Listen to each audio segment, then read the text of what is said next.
I arrived at my grandpa's old house on a quiet Sunday morning, the kind of morning where the sky feels too soft, too blue, like it's hiding something. The porch creaked under my steps, just like it did when I was 5. The house felt warm, familiar, almost protective, even after everything. Grandpa passed away 3 months earlier, leaving the house to me through a carefully written will. He lived here for over 40 years and never once considered leaving, no matter how many times the HOA tried to push him out. My plan was simple: clean, organize, and decide what to do next. Inside, the smell of old wood, books, and Grandpa's favorite aftershave surrounded me. His military medals still hung perfectly straight on the wall. I paused, touching each one gently. It felt like he was still here, telling me to stand tall, breathe, and take my time. I promised to honor that. The first hour was peaceful. Birds chirped outside, and a soft breeze carried the sound of kids playing down the street. But something felt off. Curious eyes peeked from windows. A parked car didn't move for an hour. Curtains twitched. Whispers floated through the air. The neighborhood felt less friendly and more watchful. As I unpacked my bags, a figure appeared on the porch, a woman with sharp eyes and a tighter smile. Clipboard. Measuring tape. Judgment in her expression. She didn't knock. She didn't greet me. She simply stared. That was my first encounter with the HOA. I should have known trouble had arrived. The woman introduced herself as Cheryl, the HOA president. Her tone suggested she believed president meant queen. She looked me up and down before letting her eyes drift toward the lawn. "Grass is half an inch too long," she announced, writing something with unnecessary aggression. Rule 14A. I blinked. "I've been here for 1 hour." She shrugged. "Violations don't care how long you've been here." Another HOA member approached, a tall man with sunglasses, even though it wasn't sunny. He pointed to the mailbox. "Non-standard size," he said. "Model 18 is required." "That's the mailbox the HOA approved in 2008, I replied. Cheryl gave a cold smile. Rules change. Their energy wasn't just controlling. It was hungry, like they were waiting for me to slip, to give them a reason. Grandpa always told me the HOA was trouble, but I never imagined they'd go this far. I tried brushing it off. Maybe they were just power-hungry people with nothing better to do. But the next morning, I woke up to HOA members standing in my yard taking photos. Not politely. Aggressively. One of them held a tape measure against the fence. Another checked the porch railing height. Another pointed at my curtains. The man with sunglasses announced loudly, "Curtains not HOA-approved color." "They're white," I said. "Wrong shade of white," he replied. It was absurd, petty, and clearly targeted. The whispers from neighbors grew. One elderly man approached me discreetly. "They don't want anyone in that house," he murmured. "They tried for years to kick your grandpa out." That sentence stuck in my chest. Something bigger was going on here. The next morning, I woke to pounding on the front door, sharp, persistent, and angry. When I opened it, half the HOA board stood there. Cheryl pushed a yellow envelope into my chest. 24 hours, she declared. Inside was an eviction notice. For multiple violations, failure to comply with HOA standards, and unauthorized occupancy. I laughed once, disbelieving. Unauthorized? I own the house. "You haven't submitted the new occupant residency packet," she said smugly. "That packet is optional." "Not anymore," she snapped. Behind her, sunglasses man added, "We'll have law enforcement remove you, if necessary." I stared at them, stunned. They were serious. Dead serious. Cheryl crossed her arms. "You have 24 hours to vacate the premises or face legal consequences, including fines, lock change, and property seizure." Seizure? Now they were stepping into dangerous territory. I began reading through the notice and instantly spotted 3 illegal clauses. They had forged an updated HOA bylaw date, faked 3 signatures, and tried to add emergency removal authority, something HOAs cannot legally do. "Is this a joke?" I asked.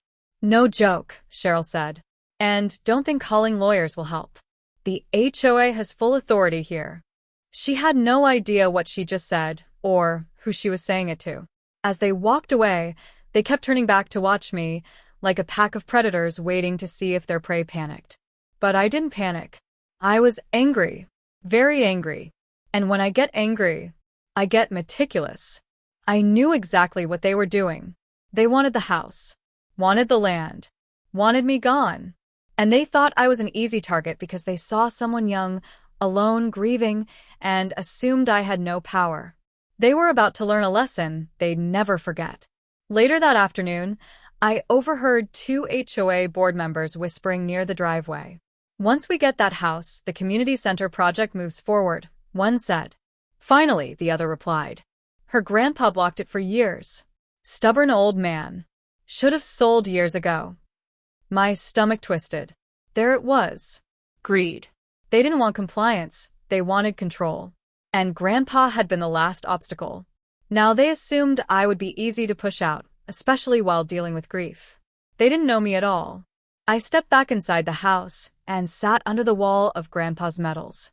He spent his whole life serving his country, defending rights, protecting people who couldn't protect themselves. They were targeting his home. They were targeting his memory. Something inside me clicked into place like a switch.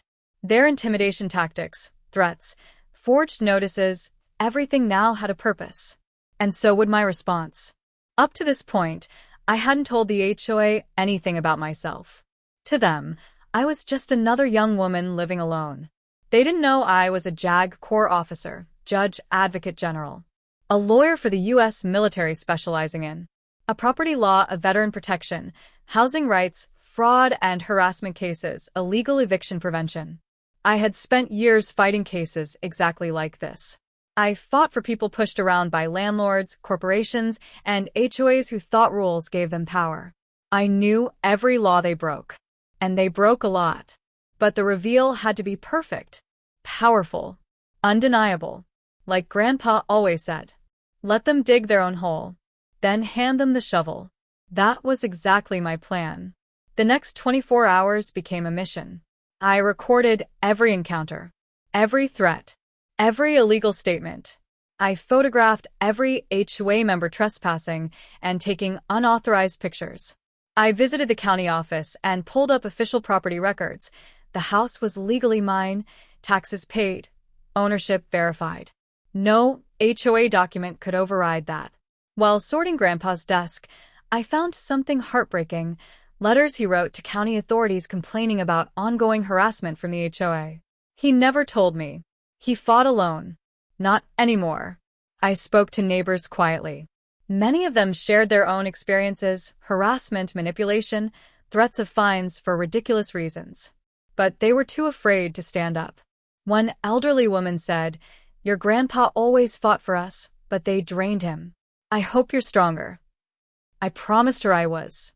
I organized all evidence into a folder: photos, videos, forged notices, timestamps, witness statements, all neatly categorized. By the time the sun set, I was ready. They wanted me gone? They were about to be gone. The HOA returned the next day in full force. 6 people, clipboards, and smug smiles. "Time's up," Cheryl said. "We need the keys." I didn't move.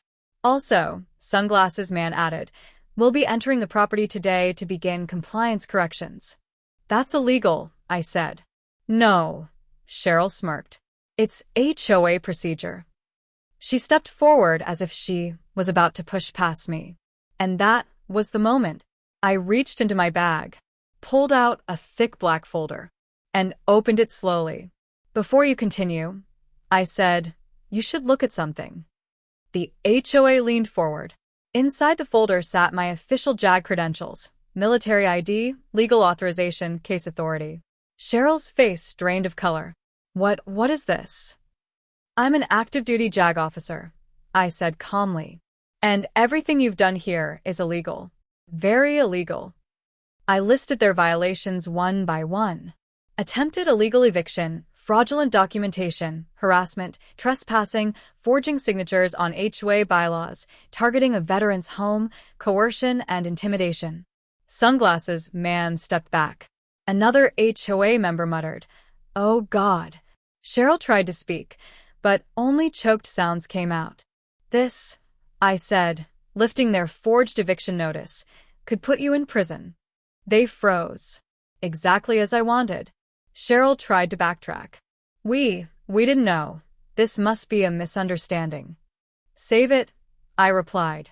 Members began blaming each other. "I didn't sign anything. She told us it was legal." I quit. Within minutes, half the board resigned right there in the yard. Neighbors stood outside watching, smiling for the first time in years. Cheryl's voice cracked. She knew she was finished. Over the next week, I filed formal complaints with the county attorney. The state HOA Oversight Committee opened an investigation. Veterans Affairs got involved. The forged documents were reviewed as potential criminal offenses. The HOA was fined heavily. Cheryl was banned from ever serving on any board again.